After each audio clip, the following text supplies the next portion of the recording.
My wife believed in Intern's lies and threw me out of the company I built for 11 years. She called me a toxic legacy, handed him my seat, and had security walk me out. I said nothing until she forgot one document locked in my safe. When I read the first page, the whole room went silent. My name is not important.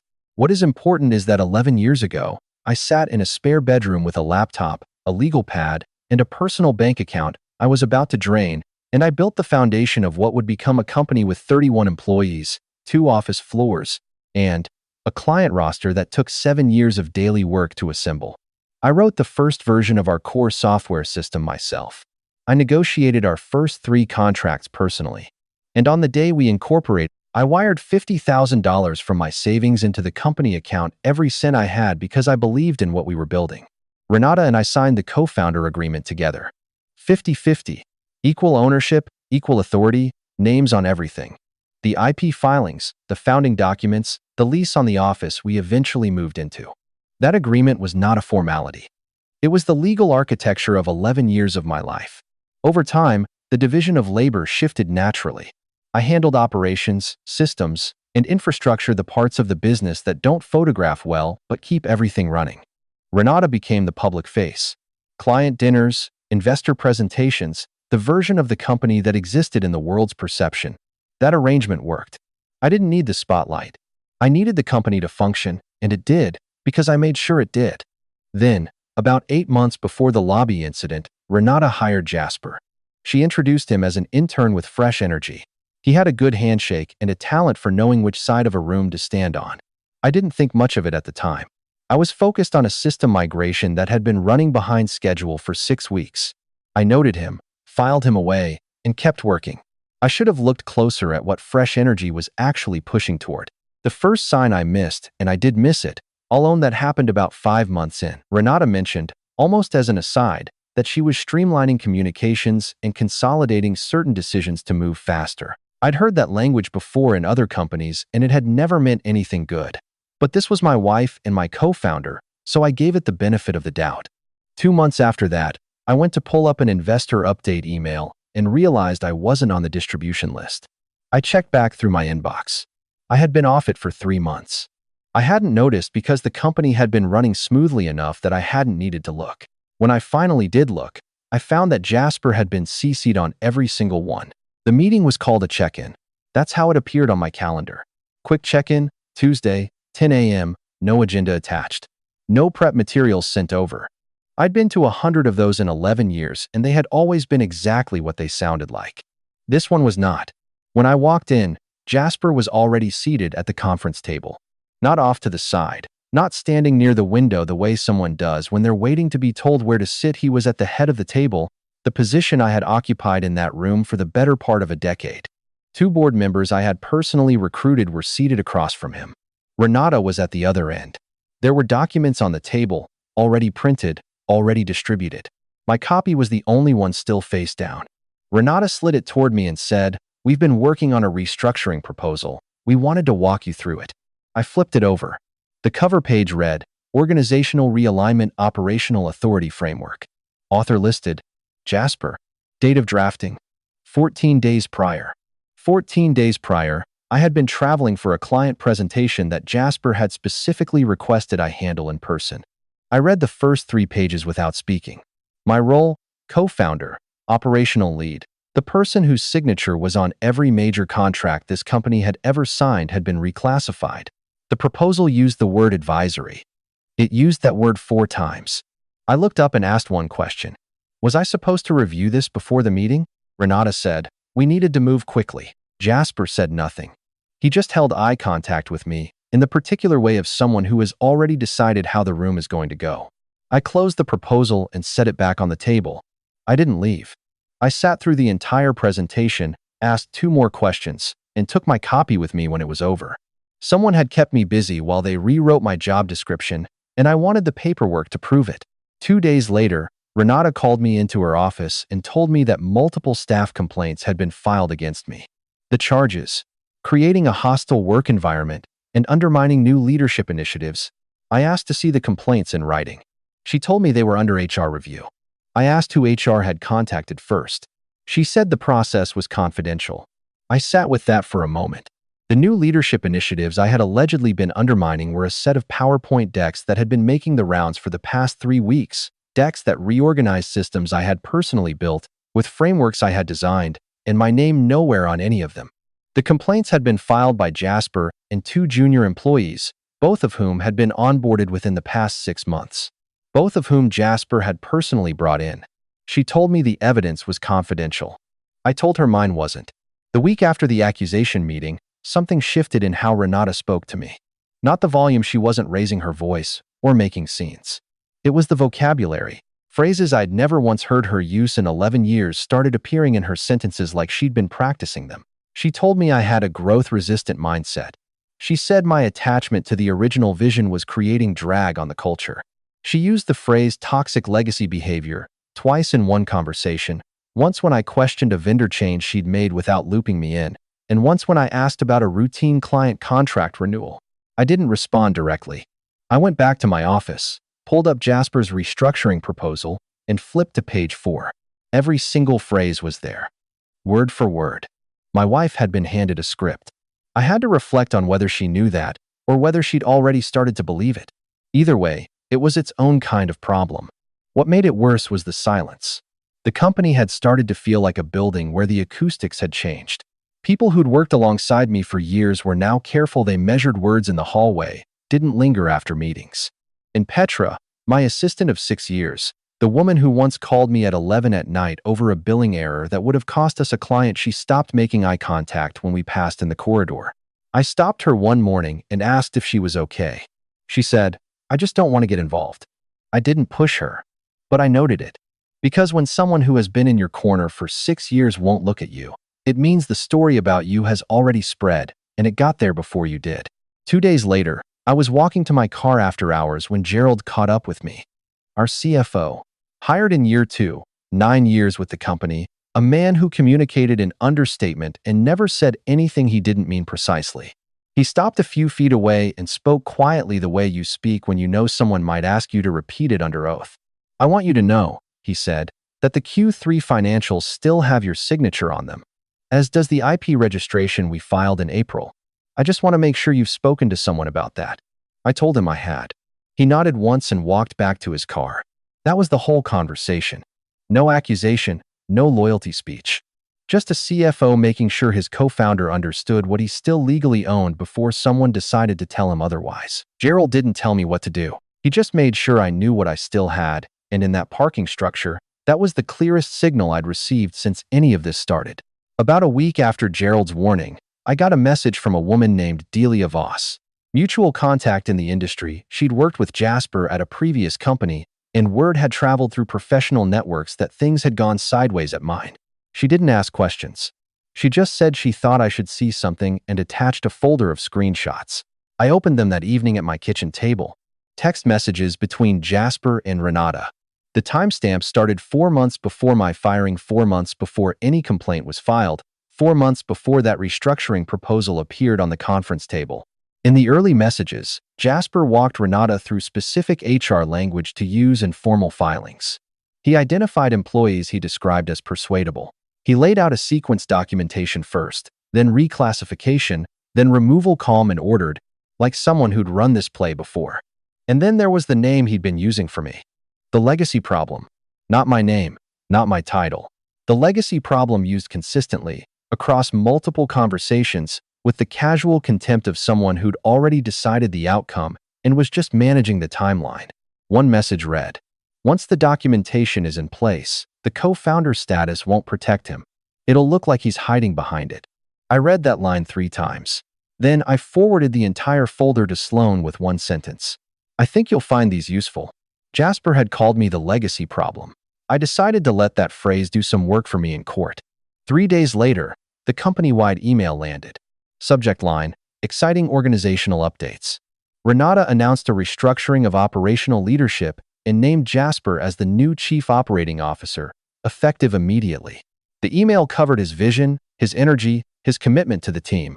My name did not appear in it once, not as outgoing anything, not as co-founder, not as the person who had spent 11 years making everything she was restructuring actually function. I had been written out of the company's present tense entirely. Two longtime employees forwarded it to me with no message attached. Just the email. That silence said everything two people with jobs to protect could afford to say. What Sloan told me next was that Renata had begun the process of reclassifying my shares as non-voting, a structural amendment that required a full board vote. 3 votes.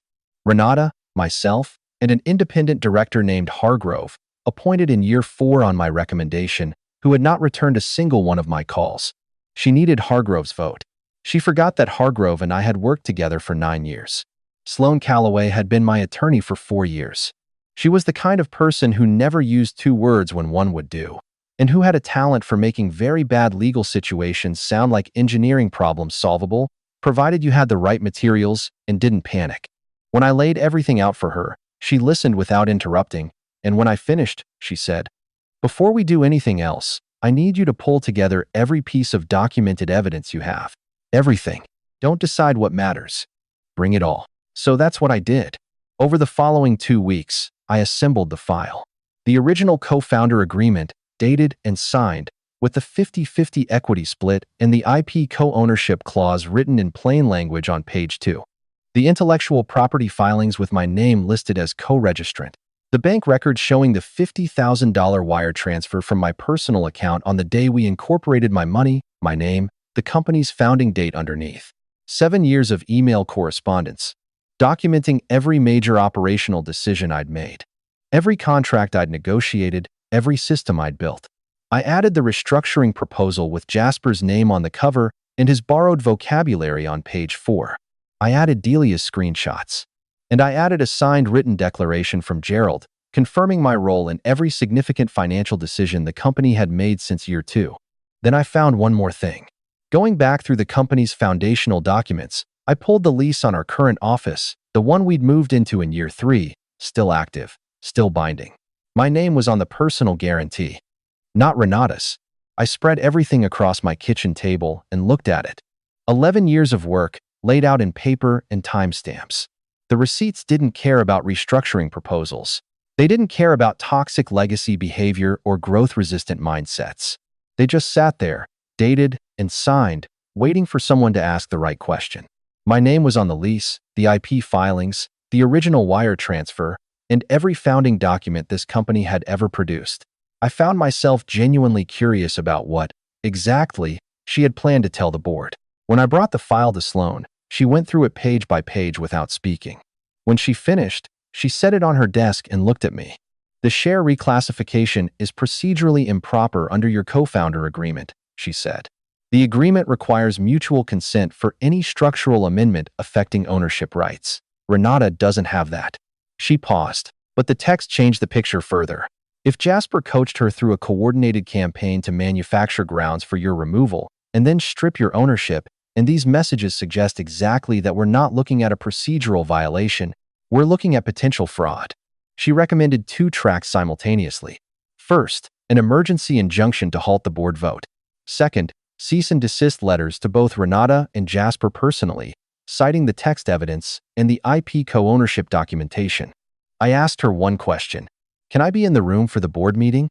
She pulled out the corporate bylaws, the same bylaws I had helped draft in year 1, and found the relevant section in under a minute. As a sitting board member with unrevoked voting rights, I could not legally be excluded from any duly called board meeting. We filed the injunction on a Tuesday. The board meeting was scheduled for Thursday. Renata's attorney received the filing Wednesday afternoon. I was told she didn't sleep that night. The night before the board meeting, I didn't review documents. Sloan had those. I sat at my kitchen table, the same one where I'd spread out the receipts 2 weeks earlier, and reflected, properly, on what I actually wanted from the next morning. The legal position was solid. But winning a board vote doesn't clean a building. Every employee who had watched me escorted out, every person who had received Renata's company-wide email, every colleague who had spent 3 weeks adjusting to her version of events, none of that gets corrected by a 2-to-1 vote. Some of those people might never fully recalibrate. That was a real cost, and I wasn't going to pretend otherwise. There was also my daughter.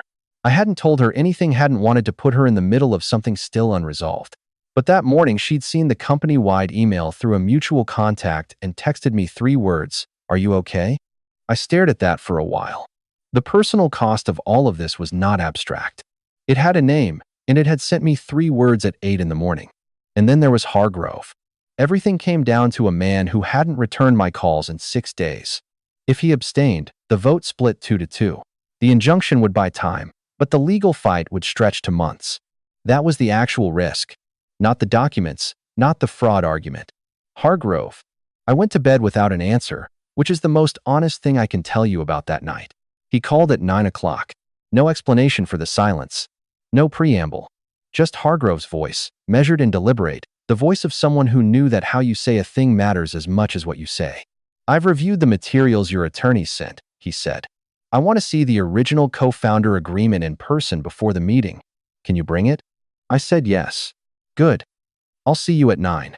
Sloan had sent him a complete evidentiary packet at my instruction, the same file I'd assembled at that kitchen table. He had read it, taken his time, and called the night before the vote to ask for one specific document. Not a copy. The original. That told me everything I needed to know. I wasn't walking into that boardroom alone. I arrived at the boardroom at 8:52, 8 minutes early, which I had decided the night before was the right amount, early enough to be settled. Not so early that it looked like I needed the room to myself to prepare. Renata and Jasper were already there. Jasper was seated at the head of the table.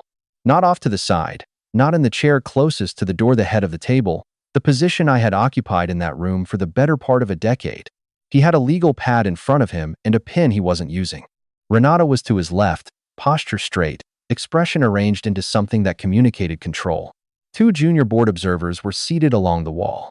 And Gerald, our CFO, who had no formal seat at a board meeting, was standing quietly in the far corner of the room, hands folded, not looking at anyone in particular. Gerald being there, in that corner, not seated, not announced that was a choice. I noted it and said nothing. I sat down directly across from Renata, set my briefcase on the floor, and placed a manila folder on the table in front of me. I did not open it. Renata looked at the folder. Then she looked at the door. Briefly, the way you look when you're expecting someone who is not going to arrive. Jasper looked at Renata. Neither of them looked at me directly. Sloan took the seat to my right and arranged her files without speaking. I want you to picture the room for a moment. The same glass-walled conference room on the 14th floor, where I had sat through hundreds of meetings over 11 years. The same table, the same chairs, and across from me, the woman who had handed my keycard to a receptionist 3 weeks earlier, now watching a manila folder like it was something she should have dealt with before today. She looked at it the way you look at something you should have burned weeks ago. Renata opened the meeting and immediately moved to proceed with the share reclassification vote. Sloan raised her hand and stated, for the record, that an emergency injunction had been filed Tuesday morning in response to the proposed amendment, that the injunction was currently active, and that proceeding with the vote without addressing it would constitute a direct violation of the court order. She placed a copy of the filing on the table. The room went quiet in the particular way rooms do when everyone present suddenly understands that the meeting they thought they were attending is not the meeting that is actually happening. Hargrove spoke next. He asked that the evidentiary packet prepared by my attorney be formally entered into the meeting record and distributed to all parties. His voice was the same as it had been on the phone the night before, measured, unhurried, the voice of a man who had made his decision well before he walked through the door. I opened the folder. The co-founder agreement went on the table first, then the IP filings. Then the bank record the $50,000 wire transfer, my name, the company's founding date. Then 7 years of email correspondence, tabbed and organized by year. Then Gerald's signed declaration. And then, last, the screenshots Jasper's text messages to Renata, printed and dated, with the relevant passages highlighted. The legacy problem. Right there on the page, in his own words, timestamped 4 months before my firing. I didn't say anything when I put them down. I didn't need to. Jasper stopped looking like someone who had a plan. It happened in the space of about 4 seconds, the specific deflation of a person whose architecture has just been pulled out from under them. He looked at the screenshots. Then he looked at Renata. Renata was looking at the table. Hargrove slid the screenshots toward him and asked, quietly and without any particular inflection, "Are you disputing that these are your messages?" Jasper said nothing. Hargrove turned to Renata and asked the same question. She said, "I'd like to consult with my attorney before." "That's noted," Hargrove said, and moved on. He called the vote on the share reclassification. Renata voted in favor. I voted against. Hargrove voted against. 2-1. Motion failed. I didn't celebrate.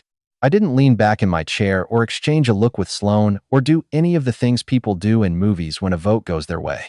I closed the folder, picked up my briefcase, and reflected on the fact that the documented evidence had better diction than I ever could have managed in that room.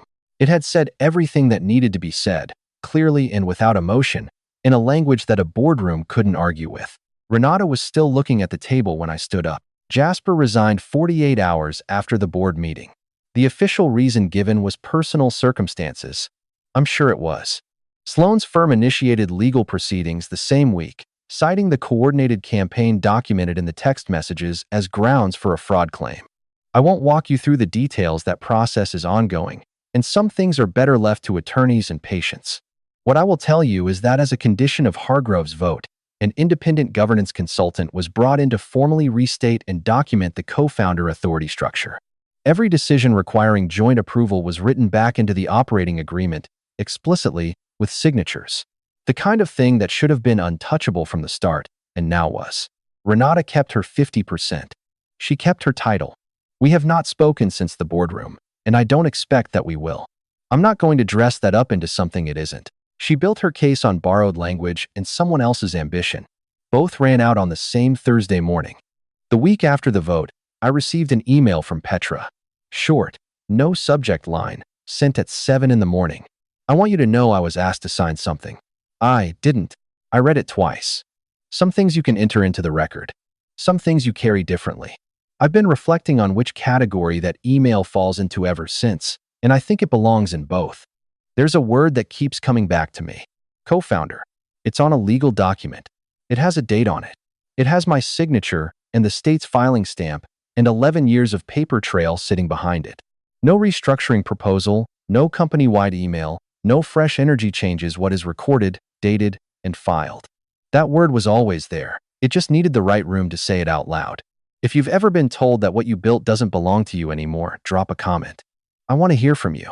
And if this story made you want to go pull your own receipts, good. That's exactly what I intended. I walked back into that building last Thursday. Same lobby. Same keycard slot. Different understanding of who was actually allowed to tell me to leave.